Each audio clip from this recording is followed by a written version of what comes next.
Let's finish this together. Down. Squeeze. Take that squeeze at the top. We're almost there. Stick with me. 3, 2, and she's tight. Can you stand up? Let your core out for me. Don't do that. Good. Drop back in. That's what protects your back. Every time when you sink in, you protect your back. You work your quads, you work your booty, you work your hamstrings. Everything is going, but form is the most important thing. Stick with it. Let's go. Keep those toes facing forward. We're almost there. Go up. 3. We go front. Weights come to the center of the shin. Squeeze it. Elbows are up higher than the wrists. Keep that knee behind your toe. Abdominals drawn in tight. Keep going. Let's have a little look.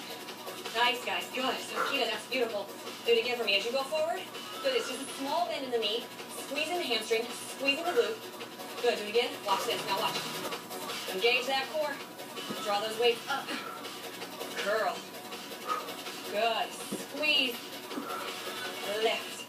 Home stretch. You're so close. Squeeze. Doesn't it, though? Sounds good to be almost there, you guys.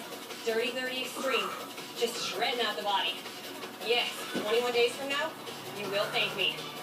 Squeeze. Good. Hate me today? Love me tomorrow. Almost there.